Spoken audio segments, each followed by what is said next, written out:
Bueno, siendo ya las 12:03, en honor a la puntualidad, vamos a dar inicio a esta actividad. Así que un saludo, ¿cómo están? A todos quienes nos acompañan desde sus casas y desde sus oficinas. Muchas gracias por sumarse a esta conversación del día de hoy, que esperamos sea muy interesante. En esta nueva sesión de nuestro ciclo internacional del Magíster en Comunicación Política de la Universidad Adolfo Ibáñez, conversaremos con el destacadísimo filósofo político Daniel Innerarity. Daniel, muchas gracias por acompañarnos. Gracias a vosotros. Y por supuesto saludo también acá a otro filósofo político, Cristóbal Belolio, de la casa, con quien vamos a guiar esta entrevista el día de hoy. ¿Qué tal, Bárbara? Un gusto, Daniel. Saludos. Antes de partir, déjenme presentar a nuestro invitado como corresponde, invitado que tiene la suerte además de estar en Pamplona. Daniel Innerarity es catedrático de Filosofía Política, investigador en la Universidad del País Vasco, también director del Instituto de Gobernanza Democrática y profesor en el Instituto Europeo de Florencia, donde es titular en la cátedra Inteligencia Artificial y Democracia. Ha sido profesor invitado en diversas universidades europeas y americanas, como la Sorbona, la London School of Economics, Georgetown y el Max Planck Institute de Heidelberg. Es columnista habitual del País, La Vanguardia, El Correo. Tiene varios premios, como el Premio Nacional de Ensayo. A nivel de libros, ¿para qué decir? Una producción impresionante. Voy a nombrar solo los últimos desde el 2020, que son Una teoría de la democracia compleja, libro de bibliografía de nuestro magíster, entre paréntesis, Pandemocracia, una filosofía de la crisis del coronavirus, y La sociedad del desconocimiento, que lanzó recién este año. Así que material para conversar tenemos bastante, porque podremos ir ligando varios de los conceptos que Daniel trabaja en sus publicaciones con la contingencia, que está particularmente movida. Así que partimos de una vez con esta conversación. No sé, Cristóbal, si quieres partir tú. Centro, pase. Gracias, Bárbara. Un gusto estar aquí con ustedes, Daniel, Bárbara, y con todos los que están con nosotros vía Zoom. La semana pasada tuve un idilio intelectual con la teoría de la democracia compleja, porque obviamente resuena en lo teórico, pero también en lo empírico, ¿cierto? Uno está permanentemente viendo estas expresiones en el mundo real. Los filósofos políticos a veces no están muy seguros si los principios son independientes de los hechos o no, o hasta qué punto debieran modificar los principios, ¿cierto? Estaba pensando en que, bueno, en la teoría de la democracia compleja seguramente algunos ya conocen su tesis central, ¿cierto? De que el problema de las democracias actuales es esta obsesión por la simplicidad, y quizás por lo mismo, no sé, no lo dices, Daniel, de manera tan directa, quizás porque consideras que la palabra está muy manoseada, ¿cierto? Pero muchas veces la gente lo asocia a populismo, ¿cierto? A una necesidad como donde la radicalidad de la acción política requiere verticalidad, rapidez, ¿cierto? Y muchas veces, por la complejidad de los problemas que enfrentamos, hay una mediación, hay una reflexividad que parece ser incompatible con esa necesidad, ¿cierto?, de simplicidad. Sin embargo, tú desechas la solución tecnocrática, que uno podría pensar. Algunos filósofos le llaman una solución epistocrática, ¿cierto?, que sería como otra categoría. Entonces me gustaría que partiéramos por explicar en qué sentido la solución tecnocrática debe desecharse. Voy a ser provocativo desde el inicio, en circunstancias de que algunos de los desafíos que enfrentamos, voy a referirme probablemente al más dramático, ¿cierto?, la crisis climática, parece que requiere un nivel de conocimiento técnico por un lado, y una voluntad política dispuesta a, es cierto que a través de una cierta mediación, pero de alguna manera obedecer, o no sé si obedecer es muy fuerte, escuchar ese insumo de la técnica, ¿cierto? Pero hoy día muchos gobernantes populistas ganan elecciones diciendo no, esto no es cierto, ¿cierto? No queremos hacer mucho sacrificio. Hay un teórico político que trabaja en Chile, que escribió hace poco un artículo bien provocador diciendo que quizás habría que pensar en la posibilidad de una especie de despotismo tecnocrático, una autocracia jovesiana, para enfrentar un problema que de otra manera pareciera que la democracia no se la puede. Entonces la pregunta es, ¿tú crees que la democracia tiene los elementos que se requieren para poder enfrentar una crisis de este tamaño? Bueno, dejadme, Cristóbal y Bárbara, que comience agradeciendo la hospitalidad que me habéis prestado al querer tener esta conversación conmigo. A tu pregunta, Cristóbal, respondería, si solo tuviera medio minuto, no. La democracia no tiene los instrumentos para abordar una crisis de este estilo. Y yo creo que es bueno, honestamente, partir de ese punto.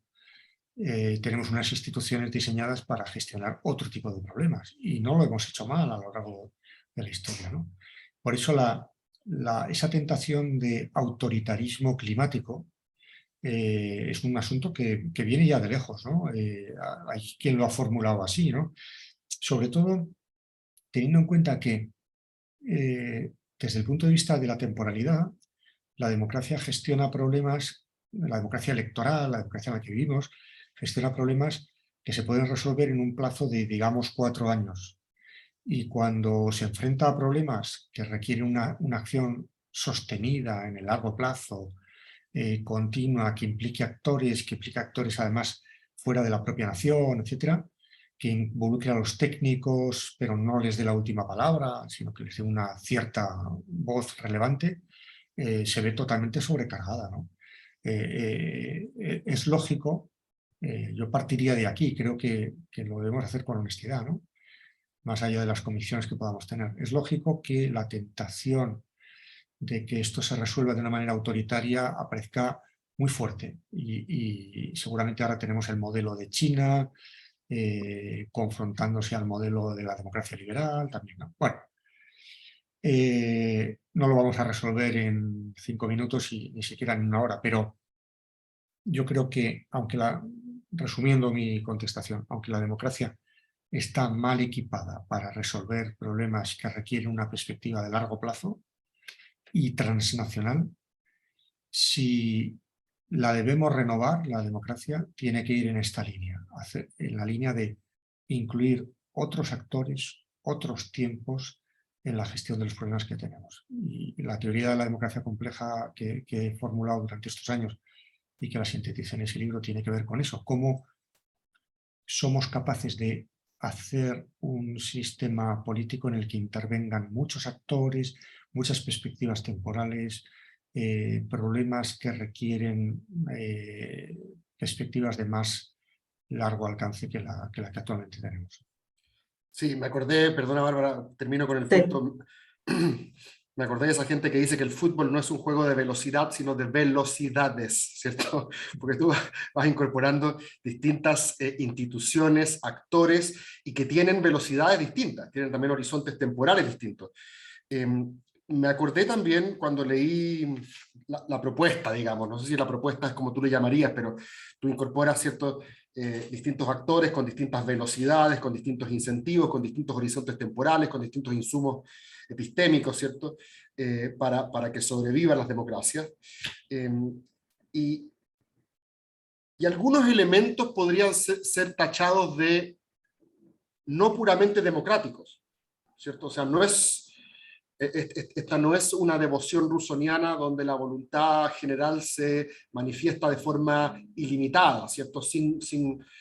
Hay una dimensión de democracia liberal, como podríamos llamarle aquí también, que a su vez constriñe la voluntad del pueblo. Hay una dimensión de insumo donde la técnica tiene un papel, ¿cierto? O sea, pareciera que tú haces una combinación de elementos, y me acordé de que Polibio, te acordarás de Polibio, creo que era un griego de origen romano, un romano de origen griego, un romano de origen griego, ¿cierto? Que decía que la magia de la República Romana era que incorporaba los 3 elementos de gobierno que se habían descubierto en la Edad Antigua, ¿cierto? Estaba el elemento monárquico, que eran los 2 cónsules, estaba el elemento aristocrático, que era el Senado, y estaba el elemento democrático, que eran los tribunos de la plebe, ¿cierto? Y él decía que esto iba a durar 1000 años de alguna manera porque estaban los elementos que se... Entonces me pregunto si es que ¿estás pensando, ahora estoy pensando en un modelo más constitucional, en Chile estamos con un fetiche constituyente que estamos todo el día pensando en eso, me pregunto si en la mecánica, en la sala de máquinas, por así decirlo, de la gobernanza futura, estás pensando en modelos constitucionales que apunten, por así decirlo, a un engranaje mixto. Sin duda, Cristóbal. Yo no soy constitucionalista, pero desde el punto de vista de la filosofía política, creo que es muy evidente que la democracia es un sistema, lo diré de un poco paradójicamente, es un sistema que tiene elementos democráticos y elementos no puramente democráticos. No puramente democráticos, pero que se pueden justificar. No puramente democráticos en el sentido al que tú apelabas con esa referencia histórica muy oportuna, que tiene que ver con la primacía del derecho, con el hecho de que la soberanía popular no se limita a la soberanía nacional, a la soberanía de los ciudadanos de un solo Estado, ¿no? Y por tanto, cómo incluimos los intereses y los derechos y los deberes de otros en un ámbito, teniendo en cuenta que no los hemos elegido. Yo no he elegido a los franceses, pero yo comparto soberanía con los franceses, ¿no? En el caso de la Unión Europea de manera muy particular, ¿no? La Unión Europea tiene un elemento aristocrático evidente. Otro asunto interesante también que no podemos resolver, pero que sí podemos apuntar ahora, es que hay una cierta epistemocracia. En el caso de la Unión Europea es muy claro, donde los expertos, el elemento deliberativo entre expertos tiene una gran preponderancia frente al elemento puramente electoral, ¿no? Entonces, al final, la democracia buena, la democracia compleja, como la denomino yo, es una síntesis entre democracia y no democracia. Entre democracia y otros... democracia entendía como voluntad popular transmitida directa e inmediatamente, y no democracia entendida como una forma indirecta de gobierno, de representación, que no es a lo que estamos acostumbrados. Evidentemente, una democracia entendida como soberanía popular ejercida en tiempo real, instantáneamente, sin otra consideración, da lugar a una aberración política, ¿no? Pero al mismo tiempo, esos otros elementos tienen que pasar por un cierto filtro democrático. Ese es el desafío que tenemos, esa es la enorme dificultad de pensarlo y de hacerlo. Sí, también con la pandemia que tuvimos fue como un experimento para ver justamente cómo se gestionan una crisis que es muy compleja, que tiene múltiples dimensiones: salud, gobernanza, inflación, etc. ¿Te parece que hay algunos aprendizajes de ahí, pero no digo en el momento, en la comunicación de la crisis, que es lo más evidente, sino que se pueden sacar algunos, decir como, mira, por acá tal país lo hizo mejor porque incorporó ciertos elementos que podrían pensarse como una cosa más estable para incorporar a futuro en las formas de administración de estas democracias? Bueno, hay una reflexión larguísima que tenemos que hacer, que nos va a llevar mucho tiempo, los humanos, acerca de cómo hemos gestionado esto. Pero sintetizando, yo diría que uno de los grandes asuntos que además conecta con lo que decía Cristóbal ahora es cómo, la pregunta es si hemos acertado a combinar bien las razones epistémicas, o sea, el saber de los expertos y la voluntad política, con la soberanía popular. Estos tres elementos en medio de la pandemia han jugado papeles distintos. Por un lado teníamos los expertos que nos decían unas cosas, por cierto, no siempre de acuerdo entre ellos, porque solo desde el punto de vista epidemiológico había opiniones muy contrapuestas. Había quien apelaba, recordaréis, a la inmunidad de rebaño y otros al confinamiento total, y dentro de los epidemiólogos. Pero también dentro del mundo sanitario había gente, yo recuerdo haber participado en un debate en medio de la pandemia, había gente como los psiquiatras, los psicólogos, que nos estaban advirtiendo que un confinamiento tan duro tenía un precio en el equilibrio psicológico de las personas, ¿no? Supongo que esto en Chile, además, que habéis tenido un confinamiento todavía más duro que en Europa, supongo que esto también ahora mismo estaréis recogiendo el resultado de esto. Es decir, que al final se trataba de un equilibrio no solo dentro de los expertos, sino también dentro de las ciencias plurales que había, porque también estábamos los filósofos y los constitucionalistas y los sociólogos y los pedagogos haciendo valer distintos principios epistémicos en torno a la gestión de una crisis. Con lo cual, dentro del polo del conocimiento, del saber experto, teníamos también una pluralidad de puntos de vista. Está luego el poder político. El poder político tenía que intervenir, pero el poder político a su vez estaba fragmentado en su interior. Era un poder político que tenía que pactar con la oposición, era un poder político, como puede ser en el caso de España, bastante compuesto, con comunidades autónomas con competencias exclusivas en las dos grandes materias de la cuestión, que eran la sanidad y la educación. ¿Cómo se organiza todo esto? También dio lugar a una enorme discusión. Y luego estaba la gente. Esto no se podía gestionar sin la gente, sin que la gente se sintiera implicada, sin que la gente obedeciera las directrices, sin que la gente mantuviera las medidas de higiene, de distancia, etc. ¿Cómo combinar estos tres elementos? Fue un experimento, como tú decías bien, Bárbara, un experimento colectivo involuntario del que extraeremos sin duda grandes lecciones.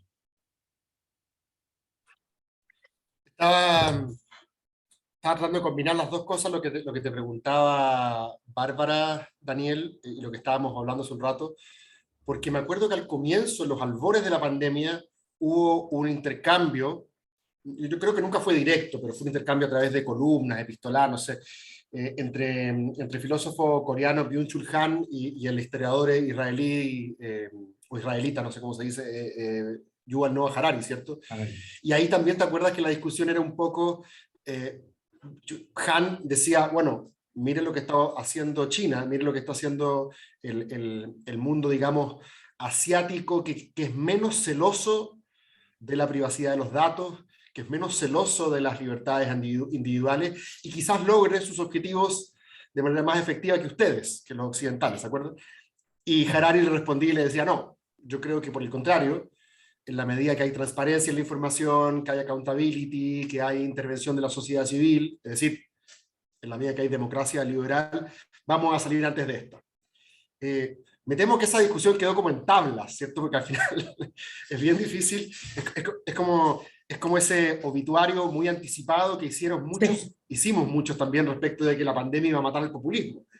Porque la ecuación parecía muy sencilla. En la medida de que el populismo alardea del conocimiento, digamos, popular, ¿cierto? Del folk wisdom, y no del experto, ¿cierto? Demoniza al experto, ya sea porque es elite, ya sea porque es tecnocracia, ya sea porque es un conocimiento muy artificial, etc.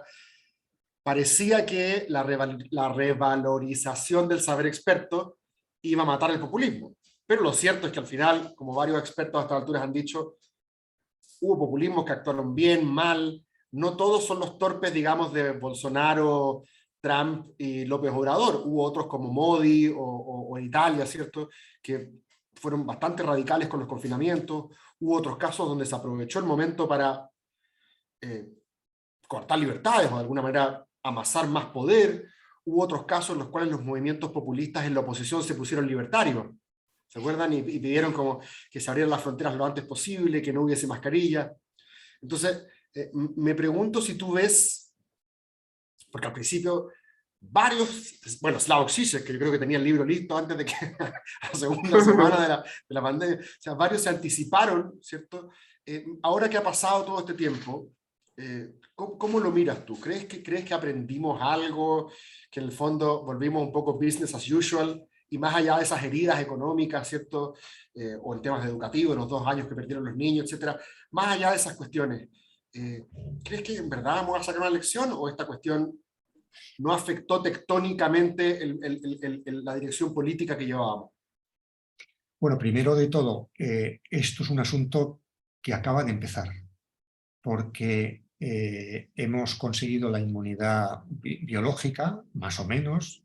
Chile, por cierto, de una manera admirable. Yo he estado allí y he conocido de primera mano, ¿no?, la distribución de vacunas que habéis hecho, que es ejemplar en el mundo, ¿no? Pero hay otra inmunidad que es más interesante y más relevante, que es lo que podríamos llamar la inmunidad social. Y ahí tenemos que trabajar, ¿no? Una cosa es que nuestros cuerpos estén preparados para acometer una pandemia semejante en el futuro, y otra cosa es que nuestras universidades, colegios, familias, lugares de trabajo, modelo productivo, relación con el medio ambiente, hayan interiorizado la lección o las lecciones que se pueden extraer de todo esto, ¿no? Esa inmunidad social está muy lejos de ser conseguida y probablemente sea el trabajo que tenemos que hacer en el futuro, ¿no? Efectivamente, has tocado ahí muchas teclas, pero un par de cosas que me gustaría decir. En relación con Zizek, Zizek anunció el final del capitalismo ya con motivo de crisis anteriores, ¿no? Por tanto, a esto los colegas de él, que además hemos tenido ocasión de discutir con él y salir perdiendo siempre en el debate inmediato, porque él tiene todas las de ganar con ese tipo de discursos, ya conocemos esa idea, ¿no? Esa idea de que esto que viene es inminente. Mi crítica sí sé que es no tanto en cuanto al deseo de cambiar el modelo productivo, el capitalismo, ¿no? Cuanto a que el esquema que él tiene, o sea, Zizek siempre confía en que un golpe del destino, de la naturaleza, de las circunstancias, haga el trabajo que tenemos que hacer como sociedad. Nadie nos va a resolver los problemas, ¿no? Si tuviéramos que rehacer el capitalismo o destrozarlo, es una cosa que la tenemos que hacer los seres humanos con un trabajo consciente, como resultado de una deliberación democrática, seguramente de una manera paulatina, poco a poco. Pero pensar que ese trabajo nos lo va a ahorrar un virus, me parece que es una manera mágica de pensar. Y yo, como persona que fundamentalmente concibo a la sociedad como algo que debe organizarse democráticamente y no de acuerdo con golpes del destino, me resisto a eso, ¿no? Y la otra idea que en relación con ese debate al que tú aludías, Cristóbal, que me parece que puede ser relevante recordar, es que al principio de la pandemia, ahora se nos ha olvidado casi, ¿no? Pero China, que luego pareció muy eficaz, ya veremos cómo termina esto, ¿no? Pero que pareció muy eficaz en el confinamiento, etcétera, detuvo al primer médico que llamó la atención sobre la crisis del coronavirus, ¿no? Mientras que en los países democráticos lo que teníamos era una discusión enorme, polarizada, que a veces nos resultaba agotadora, entre la derecha, la izquierda, unos y otros, acerca de lo que debería hacerse. Y yo siempre he pensado que vivir en medio del ruido democrático, es mucho mejor que vivir en el silencio autoritario. No, y no solo desde el punto de vista moral, sino también desde el punto de vista epistemológico. Las sociedades tomamos mejores decisiones cuando hay mucha diversidad de opiniones, cuando hay discusión libre, cuando la información e incluso la desinformación fluye con facilidad, que allá donde hay un control de la información. De hecho, en el caso de China, uno de los problemas que generó el desarrollo de la crisis, que ya conoceremos con el tiempo, era que la información fluye de una manera muy vertical. ¿Quién da malas noticias en un sistema tan jerárquicamente organizado y teniendo en cuenta el escarmiento de aquel médico, ¿no? Yo prefiero vivir en una sociedad donde hay voces voces disonantes incluso para lo más estrambótico, y además me parece que eso es un contexto en el que las sociedades somos más racionales, ¿no? Yo sigo la estela de Spinoza, ¿no? Ni de Harari, ni de Hume. O sea, creo que Spinoza ya acertó cuando dijo: una sociedad en la cual hay pluralidad de opiniones es una sociedad en la cual los seres humanos tomamos mejores decisiones. Lo dijo de otra manera, pero no me permito traducirlo así. Sí, sin duda, pero es interesante esta contradicción, pensando que esta semana, por ejemplo, está todo el mundo occidental al menos, hablando del triunfo de la extrema derecha en Italia, ¿no es cierto? ¿Y te parece, Daniel, que este ambiente de consumo muy libre de información, pero a la vez muy caótico, de la que tú también hablas en tu último libro, donde prácticamente no hay intermediación de las que conocíamos hasta hace muy poco, estoy hablando desde medios hasta organizaciones más establecidas, iglesias, partidos, qué sé yo, y con esta intermediación, la única que tenemos prácticamente es la del algoritmo de Google. ¿Te parece que esto de alguna manera contribuye a la llegada del poder de sectores que son más extremos o sectores que tal vez tienen pocas ideas pero muy contundentes en temas bastante claves para algunos sectores de la ciudadanía?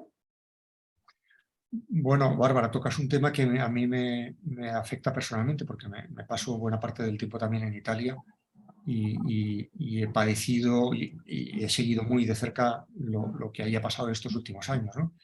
Pero siendo, desde mi punto de vista, la elección de Meloni un desastre y algo que seguramente pagaremos todos y en Europa va a generar, en Italia por supuesto, pero en Europa va a generar muchísimas tensiones, ¿no?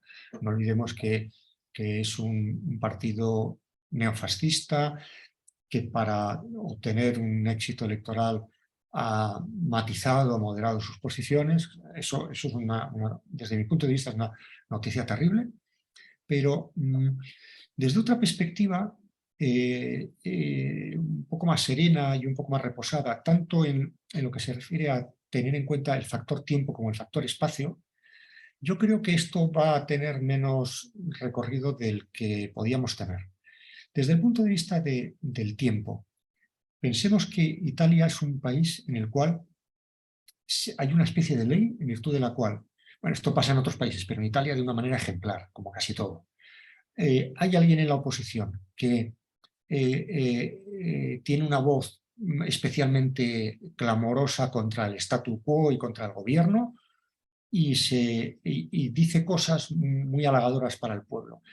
En unas votaciones se le da el poder, ese partido o esa voz se encuentra enseguida con que no puede cumplir sus promesas, genera un atasco institucional y viene un periodo tecnocrático.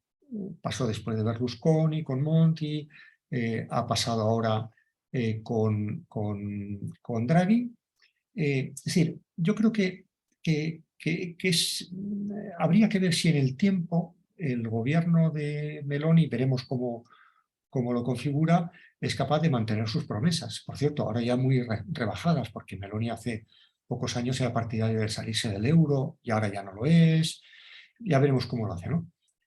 Y esto desde el punto de vista del tiempo. Desde el punto de vista del espacio, una de las grandes cosas de vivir en la Unión Europea es que junto con ciertas constricciones que nos resultan desagradables, porque uno no puede hacer lo que quiere hacer, porque uno tiene que pactarlo todo, a veces con procedimientos tremendamente costosos, porque hay mayorías muy cualificadas, incluso unanimidad. Al mismo tiempo, esa complejidad de la Unión Europea disciplina también a los líderes del estilo de Meloni, ¿no? Es decir, que Meloni llegará al Consejo Europeo con ideas de reformar la Unión y de incluso retroceder en la integración europea y se encontrará con que para hacer eso necesita la unanimidad. Y Europa es un escenario tremendamente complejo. Entonces, yo creo, sintetizando un poco esta idea, ¿no?, que tiene que ver con la idea de la democracia compleja. Una democracia es mejor cuando es capaz de resistir el paso de los malos gobernantes. Es decir, no se trata tanto de confiar en que vamos a elegir la persona adecuada, el líder carismático que nos va a sacar del error o de la situación penosa, como de generar un sistema institucional complejo, evidentemente, que impida que los eventuales gobernantes desastrosos hagan un gran destrozo, aunque eso lo tengamos que pagar con que su capacidad de transformación sea también muy limitada por la primacía del derecho, la presencia de intereses contrapuestos que juegan también su papel, etc., ¿no? Entonces yo creo que, sintetizando, trabajemos para tener democracias en las cuales no tengamos que confiarlo todo en un líder providencial, porque eso tendrá la ventaja de que si llega un líder desastroso, como a mi juicio es el caso de Meloni, el destrozo será por lo menos limitado. Mm. Pero te parece que perdón, Cristóbal, pero te parece que el desconocimiento del que tú hablas, en el fondo, en este mundo tenemos mucha información, pero conocemos muy poco, ayuda a justamente estos líderes más bien extremos a que lleguen al poder, o no hay tanta relación, no habría tanta relación? Bueno, sí, sin duda, este tipo de liderazgos, este tipo de líderes aparecen en un contexto en el que hay una gran desorientación. Eh, mm, no, es decir, no estamos ya en ese mundo estructurado como en clases, partidos, sindicatos, iglesias, grupos sociales, etcétera, sino en un espacio más bien caótico. Ese espacio caótico es un espacio que tiene ventajas y que tiene al mismo tiempo grandes riesgos, ¿no? Yo creo que la gran ventaja que tiene ese espacio es que los individuos dejamos de estar clasificados en categorías estables que darían cuenta de toda nuestra identidad. Y por tanto, la política puede satisfacer mejor nuestras necesidades y nuestras preferencias. Pero al mismo tiempo, vivimos en un entorno informativo que tú conoces mejor por tu profesión que yo, en un entorno informativo tan abierto que al mismo tiempo es muy caótico. Y yo creo que hoy en día el problema que tenemos no es de falta de información, falta de datos, sino fundamentalmente de desorientación. Tenemos un problema de que en este entorno es muy difícil orientarse. Seguramente los trabajadores hace 100 años tenían muy claro a quién había que votar. Y los católicos también, y las élites también. Y los partidos políticos que representaban esos intereses tenían muy claro cuál era su programa y cuál era su plan de acción, ¿no? Hoy en día lo que tenemos es un conjunto de individuos granulares, atómicos, atomizados, mejor dicho, con intereses muy particulares, que es muy difícil identificar y satisfacer y agregar, ¿no?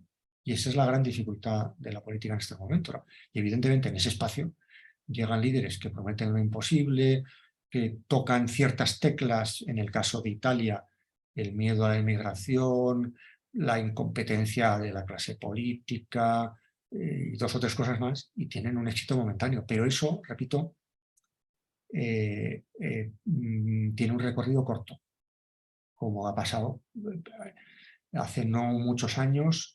En Italia, si no eras de Movimiento 5 Estrellas, estabas en la estratosfera, ¿no? Pero Movimiento 5 Estrellas ha tenido un recorrido muy limitado. Y yo auguro para el actual programa de esta coalición de gobierno tan heterogénea y por lo que han dejado adivinar con unos planes en choque con la Unión Europea, le auguro un recorrido muy corto. Déjame que ponga un ejemplo para acabar. La Unión Europea tiene ahora mismo comprometido con Italia un programa de un montón de millones de euros, un programa de recuperación de la crisis del COVID. Ese programa está condicionado a muchas cosas. Veremos si Meloni es capaz de negociar ese programa que ha negociado a medias Draghi, manteniendo al mismo tiempo su política migratoria o antimigratoria, que es incompatible con las directrices generales de la Unión. Habrá una transacción que veremos cómo se resuelve. Daniel, quiero seguir en la misma línea porque veo una serie de paradojas acá. Yo seguí de cerca la crítica que hizo Mark Lilla, por ejemplo, al mundo demócrata en Estados Unidos cuando ganó Trump, ¿cierto? Mark Lilla decía que el problema de los demócratas es que se habían olvidado de generar una narrativa convocante para todos, ¿cierto? Y se habían enfocado demasiado en las identidades. Lo estoy poniendo súper en simple, pero básicamente eso, ¿cierto? En términos muy burdos, Mark Lilla decía que cuando tú te metías a la página web de Hillary Clinton, te encontrabas todas las minorías históricamente desplazadas, ¿cierto? Mujeres, pueblos originarios, extranjeros, LGTBQ+, pero ninguna parte decía como resto del mundo, ¿cierto? Entonces como que el hombre blanco, heterosexual, evangélico de la América profunda no estaba, digamos, no estaba convocado. Estoy simplificando de manera muy burda la tesis de Lilla, pero básicamente era eso. Me llama profundamente la atención que no haya ningún intelectual de izquierda que haya leído eso en Chile cuando se produjo el proceso constituyente, porque tuvo mucho que ver también con enfatizar la importancia de lo que algunos llamarían el reconocimiento y otros llamarían la diferencia, ¿cierto? A través de derechos especiales, a través de políticas restitutivas por injusticias pasadas, a través de acciones afirmativas. El repertorio es variado, ¿cierto? Pero es lo que usualmente llamamos política de las identidades. Y muchos creíamos o teníamos la impresión de que la política identitaria era de izquierda. Pero uno escucha a Meloni, la escuché el otro día en un acto de Vox, si no me equivoco, y ahí insiste en esta idea de soy italiana, soy mujer, soy madre, soy cristiana. O sea, también, de alguna manera, se define a partir de una constelación identitaria. Tú me podrás decir, ok, gran parte de esas identidades son residuales, no son las identidades, digamos, históricamente marginadas, pero que en la narrativa de que el progresismo te asedia, se dibujan como oprimidas, ¿cierto? Ahora los cristianos somos los oprimidos, las madres somos las oprimidas, etc. Lo tradicional es lo oprimido. Que un poco también la misma narrativa que jugó en Chile aquí el rechazo hace unas semanas atrás. Entonces, la pregunta ¿es posible decir que la política identitaria es de izquierda o de derecha?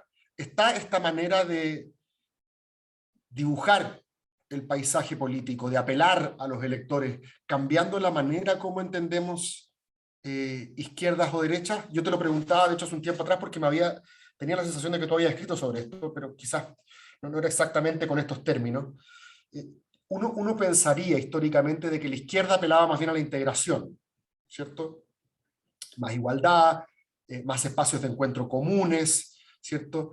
La generación de espacios públicos donde se produce el encuentro, de alguna manera. Y que la derecha decía, bueno, da lo mismo, en la medida que tú puedas pagar de tu billetera ciertos accesos a servicios diferenciados, la estratificación va a ser una consecuencia, la segregación social va a ser una consecuencia natural, y es normal porque los talentos son diversos, etc. Pero ahora no estoy tan seguro de que sea así. No estoy tan seguro de que izquierdas y derechas puedan diferenciarse tanto, en el sentido de que unas son las integradoras y las otras son las fragmentadoras.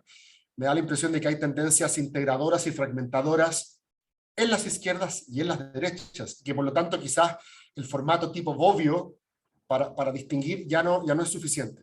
No sé cómo lo ves tú. Bueno, varias cosas. En primer lugar, la distinción entre políticas de la identidad y políticas de la redistribución es una distinción que ha venido para quedarse. O sea, pensar que podemos abordarla uno de los temas sin el otro, creo que es una utopía, ¿no? Evidentemente que hay problemas de redistribución que tienen que ver con la identidad. Qué casualidad que las mujeres negras sean las que menos ganan en el mundo, en Estados Unidos, ¿no? O sea, no estamos hablando de una especie cuando hablamos de políticas de la identidad no estamos hablando de un artilugio ocasional, ¿no? No estamos hablando de ejes que se cruzan y que hacen que precisamente un grupo social sea más desfavorecido en el terreno económico. ¿Quiere esto decir que la izquierda debería dedicarse a una especie de zoológico de muestrario de las diversas variedades, lo humano y tal? No, seguramente no. Y es posible que dentro de la reflexión que me consta que mucha gente está haciendo en diversos lugares del mundo sobre estos debates, lo que se trata es de pensar una nueva síntesis, una nueva manera que no haga aparecer un debate a expensas del otro, ¿no? Yo creo que hay que articular ambos dos. Y seguramente la derecha y la izquierda, o sea, pensar que la identidad es un asunto de la izquierda y la no identidad de la derecha, seguramente no es realista, porque a lo que vamos a, y el ejemplo que has puesto tú de Meloni está muy bien traído, lo que vamos a ver es que va a haber una articulación de políticas de la identidad y la redistribución en clave de derecha y otra en clave de izquierda. Seguramente va a haber dos versiones de eso, ¿no? Pero a mí me hace mucha gracia me hace gracia o me irrita un poco cuando alguien, más concretamente Mar Lila, es un libro que me produjo un gran desagrado, ¿no? Porque me pareció muy oportunista y no me gustó nada, ¿no? Alguien piensa que se puede hacer una política sin ninguna referencia a la identidad. Yo creo que eso no carece de sentido, ¿no? Otra cosa, repito, es que la identidad se piense de una manera cerrada, una manera excluyente, etc., ¿no? Al mismo tiempo, tú has tocado aquí muchísimas cosas que nos llevaría muchísimo tiempo, pero por decir algo sobre esto, al mismo tiempo yo creo que es verdad que hoy en día lo que tenemos es lo que podríamos llamar una especie de crisis de la idea de generalidad, o sea, crisis de lo común o de la universalidad.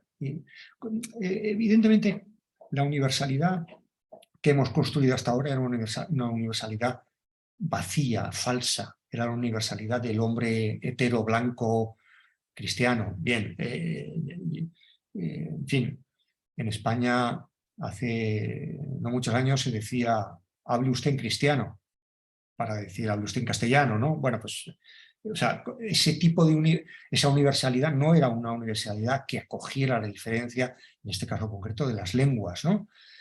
Por tanto, había una falsa universalidad construida desde una particularidad dominante, y eso había que deconstruirlo. Eso yo creo que podemos estar de acuerdo en eso, ¿no? Evidentemente, cómo construimos la nueva universalidad a partir de lo común que respete la peculiaridad es un asunto de una enorme complejidad. Yo vengo de estar hace unos meses en Chile hablando con algunos políticos destacados precisamente sobre todos estos temas de los pueblos originarios, la cuestión mapuche, etcétera, y tal. Entiendo que es un asunto de enorme complejidad. Yo vivo también en España, donde tenemos un estado compuesto, con un tema que no se termina de cerrar y probablemente no se cierre nunca, probablemente sigamos discutiendo por lo menos hasta que yo me muera. Yo no veré una solución definitiva a todo esto, porque aquí hay diversidad de perspectivas, de juegos de poder, etcétera, ¿no? Pero sin tener una solución a lo que tú bien planteas, yo contestaría diciendo, no va a desaparecer la cuestión de la identidad. Esa cuestión de la identidad va a adquirir versiones distintas y pensemos que dentro de cada una de esas identidades, mapuches, mujeres, negros, heterosexuales, cristianos, etc., a su vez lo que hay es una enorme diversidad. Y pensar esto en términos de grupos homogéneos en su interior también es una manera equivocada de pensar, ¿no?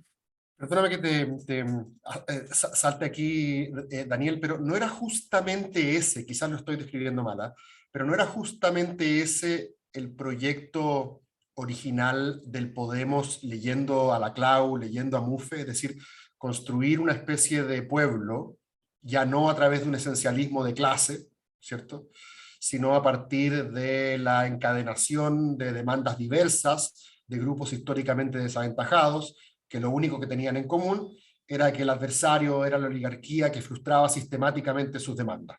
Que yo creo que de hecho fue muy influyente también para la construcción intelectual del Frente Amplio chileno, que hoy gobierna. Sin embargo, al menos en España, esa historia organizacionalmente, uno pensará si intelectualmente permeó o no, pero organizacionalmente no cuajó del todo, ¿cierto? No funcionó del todo. ¿Sería esa la manera en la cual, por ejemplo, el populismo de izquierda interpretaría el problema? Es decir, compatibilizar las identidades con un discurso orgullosamente populista de izquierda. En el caso de la derecha pareciera más complejo, ¿cierto? Pero ya pareciera que en ambos casos la idea de un pueblo homogéneo se abandonó.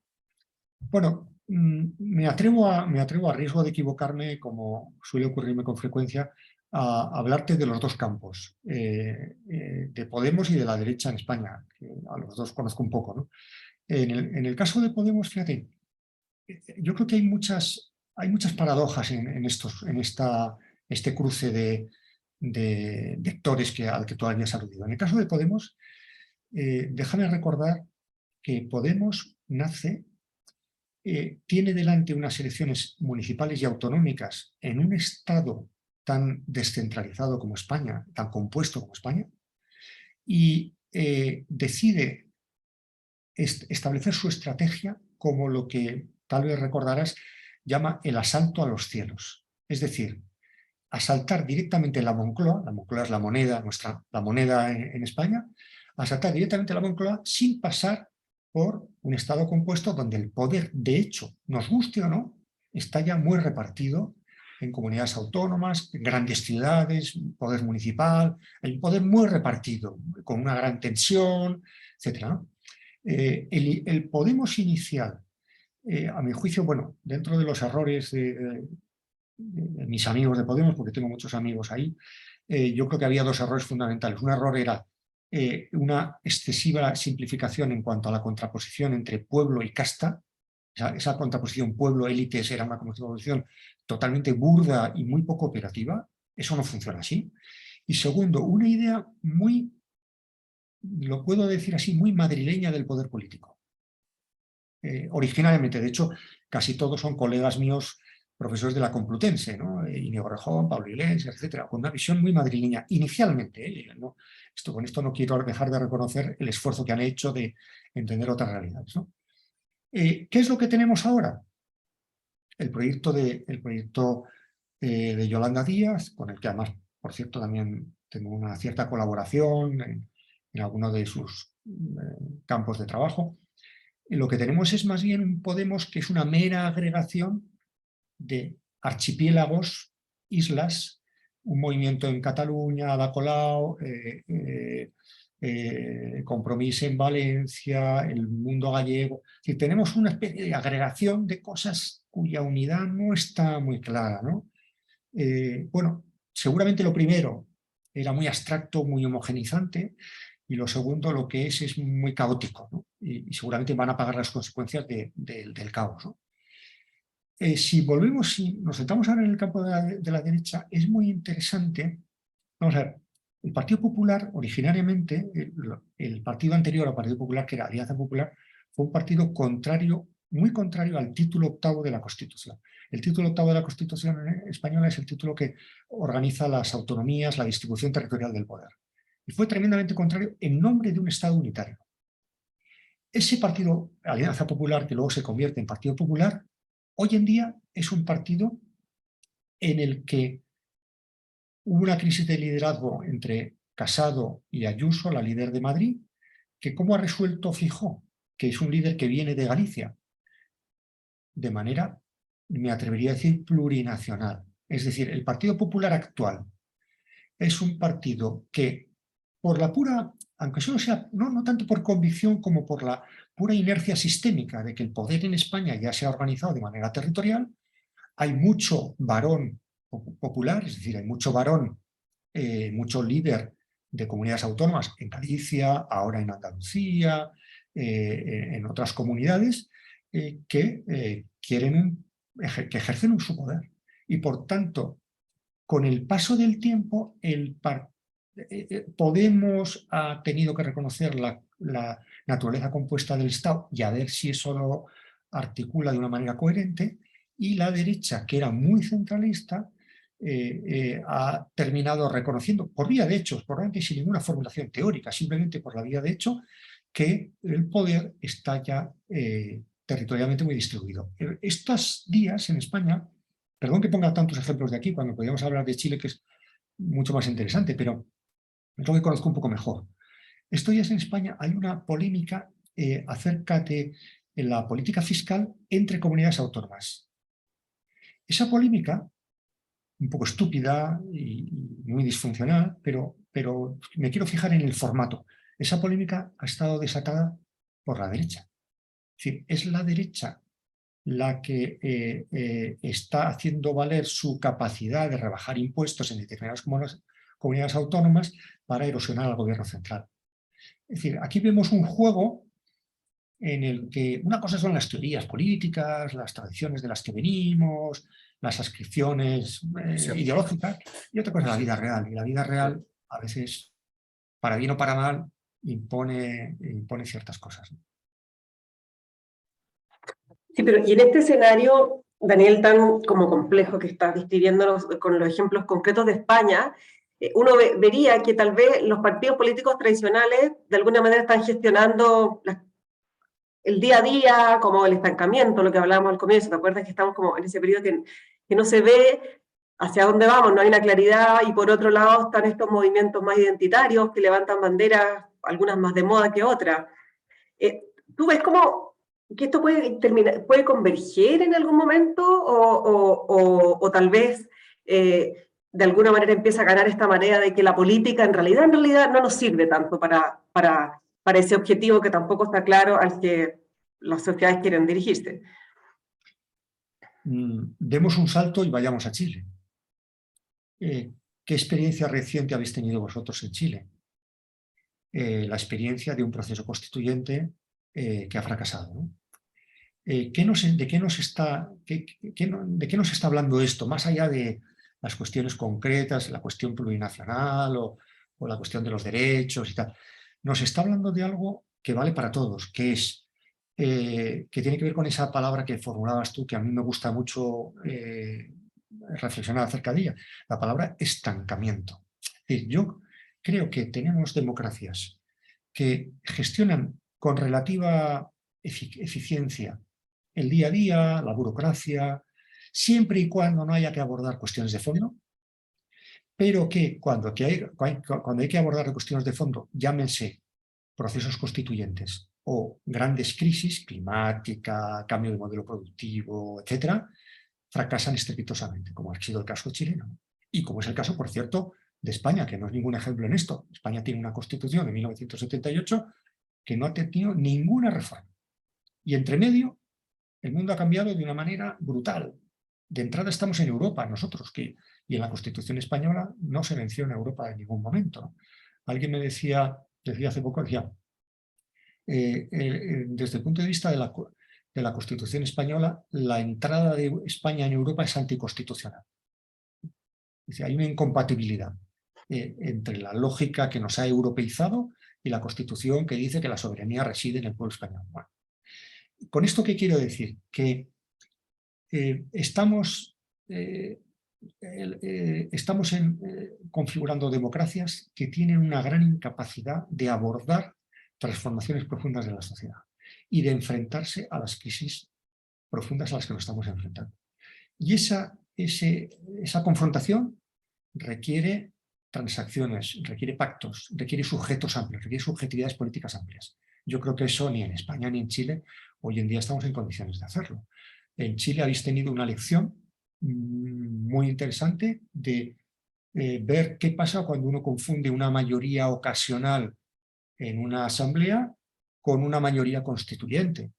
Pero bueno, en España no podemos ponernos ejemplo de nada, porque tuvimos una mayoría que produjo la Constitución en el 78 y ahora seguramente la mayoría social va por otro camino en muchas cuestiones, la monarquía, el modelo productivo, la inserción en Europa, y no somos capaces de abordar ninguna reforma. Un político de la derecha en España me dijo un día, es que en España abordar una reforma constitucional sería como abrir la caja de Pandora. Yo me acordaba ahora cuando observaba vuestro proceso constituyente y decía, no podemos dar ninguna lección. En un país introducir un elemento constituyente es abrir una caja de Pandora, es decir, la caja de los truenos, el desastre, el caos, eso no está bien configurado.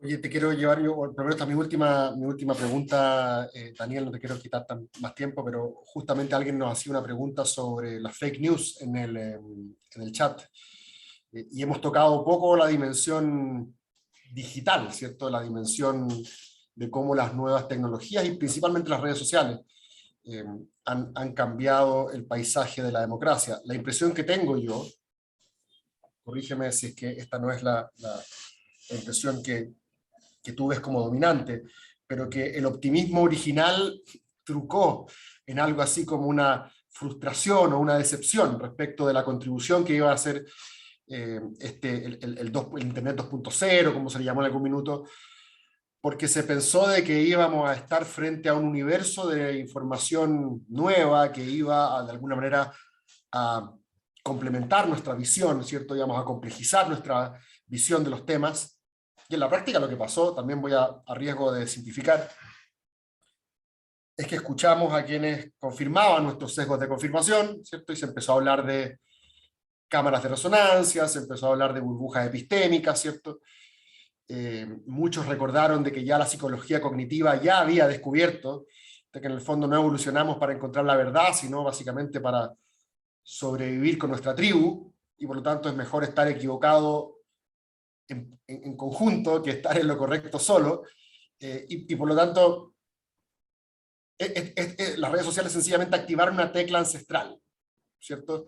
Que es lo que los vargallosianos llamarían el pensamiento tribal, o algo así, la llamada de la tribu. Si esto es correcto, y hay varios que están, ¿cierto?, tú entre ellos teorizando sobre ello, Kazastein y varios más, entonces podríamos decir que, presentado de esta manera, no es particularmente bueno para una democracia, ¿cierto?, en la cual conversemos entre distintos. Porque cada vez que yo salgo de la burbuja y me encuentro con el que piensa distinto, voy a pensar que es un monstruo, ¿cierto? De hecho, lo que hacemos muchas veces en redes sociales, contradiciendo el principio de caridad interpretativa tan rawlsiano, es que elegimos la peor versión, la más ridícula del argumento contrario, ¿cierto?, para decir, miren, así son ellos. Y así nosotros, tú lo dices en tu libro, nos quedamos con la tranquilidad de espíritu de que estamos en el bando correcto. Mientras más monstruos sean del frente, más tranquilo me quedo de que estoy en el bando correcto. De hecho, nos ha ocurrido ahora con lo que pasó recientemente en el plebiscito, que los círculos a veces eran tan cerrados que te costaba saber quién eran los que votaban por el otro lado. Mucha gente que votó a prueba, en los círculos progresistas en Chile, de la misma manera como quienes votaron por Hillary Clinton, de la misma manera por quienes votaron por quedarse en la Unión Europea, en Gran Bretaña, una vez que vieron los resultados, dijo, ¿qué país es este? No conozco a la otra gente. ¿Dónde está? ¿Dónde están? ¿Dónde están? ¿Quiénes son esos otros que ganaron? Entonces, te quiero presionar sencillamente para terminar con ese punto. ¿Cómo ves esta tecla ancestral que supuestamente habrían tocado las redes sociales y que incentivarían el pensamiento tribal que ya estaba de alguna manera conectado neuronalmente en nuestro cerebro? Bueno, en primer lugar, es curioso que en el curso de unos pocos años hemos pasado de una especie de euforia de Internet, de la democracia de Internet, aquí viene todo el mundo, hemos acabado con los gatekeepers, nadie controla nuestras conversaciones, tal, que a mí me ha parecido siempre exagerada, seguramente porque yo soy muy moderado y muy melífluo, no lo sé, pero me pareció muy exagerada aquella expectativa optimista. Recuerdo una conversación que tuve hace muchos años en un debate con esta mujer tunecina que puso en marcha el movimiento de la primavera árabe con un blog que tuvo una gran resonancia, y yo era muy escéptico en cuanto a que aquello fuera a tener un gran recorrido, y desgraciadamente me acerté. Ojalá me hubiera equivocado. Y en el curso de muy pocos años, pero estoy hablando de 20 años nada más, Internet, si tú ahora mismo vas por la calle con un micrófono y preguntas, dígame usted en la calle, ¿a qué asocia Internet? Seguramente ahora mismo la mayor parte de la gente nos dirá intromisión de los rusos en nuestros procesos electorales, discursos del odio, todo negativo. No puede ser que en 20 años hayamos pasado de que eso era tan bueno a que ahora es tan malo, ¿no? Bueno, seguramente cuando pase este vaivén haremos algo que más equilibrado en torno a la capacidad de emancipación y de democratización que han tenido las redes sociales, y seguramente menos negativo como estamos viendo hoy en día, ¿no? Y probablemente lleguemos a la conclusión, en esto Bárbara sabe más que yo, ¿no? Pero que seguramente estos nuevos medios, estos nuevos instrumentos de comunicación han venido para alterar radicalmente el paisaje comunicativo, pero al mismo tiempo convivir con medios de tipo tradicional cuya demanda también es particularmente relevante en este contexto, ¿no? Es decir, el que aquí viene cualquiera y el que hay una libertad de expresión casi absoluta y una horizontalización del discurso público es compatible con el hecho de que añoremos criterio, orientación, buenos análisis, para los cuales los periodistas bien formados son mucho más relevantes que nosotros los aficionados, ¿no? y probablemente vayamos a un espacio híbrido que no sé todavía cómo se terminará de configurar. Sí, pues el drama ahí es que los medios de pago que supuestamente debieran contribuir a este consenso llegan a un público todavía muy, muy, muy acotado en todo el mundo, en las democracias liberales, al menos en el mundo desarrollado. Pero yo me acuerdo, ya, y con esto terminamos porque estamos en la hora, me acuerdo, se pasó volando, me acuerdo haberte, no sé si leído por ahí algo tuyo que tú decías, hay que imponer, no imponer, había que considerar algún tipo de regulación en el Sí. tema de las redes, de las distintas plataformas que surgen y el que cada uno habla, dice, publica lo que quiere para ganar sus seguidores, ¿no? ¿Todavía estás en esa línea? Algo que podría, la verdad, espantar a un amplio sector del mundo liberal.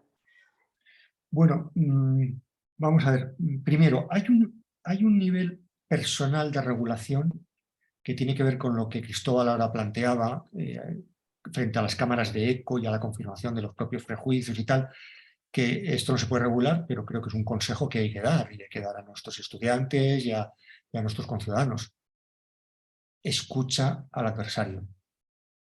Estate atento a la opinión diversa, porque si no te pasará lo que Hillary Clinton en la inauguración de curso el año pasado en el Instituto Europeo de Florencia nos decía: no sabía yo qué país tenía delante, cuando estaba convencida de que iba a ganar las elecciones. O sea, yo creo que hay cierta élite que puede ser de izquierdas o puede ser de derechas, da igual, pero podemos ser cada uno de nosotros que desconoce los argumentos del contrario. Yo me acuerdo, estando en Georgetown un año de profesor visitante, me invitaron, acababa de ser las elecciones que ganó Trump, me invitaron a una comida del departamento para celebrar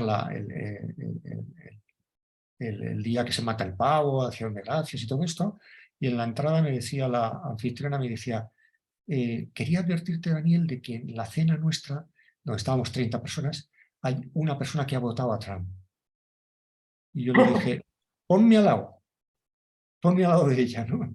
Porque quiero escuchar, o sea, porque yo formo parte de esa élite ignorante que cree que votar a Trump es una estupidez y que no se da cuenta de que no estará justificado, no lo haré, lo combatiré, pero quiero entenderlo y además tengo la obligación de entenderlo. Entonces, primero, desde el punto de vista individual, autorregulémonos significa escuchemos al adversario, incluso a aquel adversario que detestamos, porque si no, no entenderemos el mundo en el que vivimos, ¿no?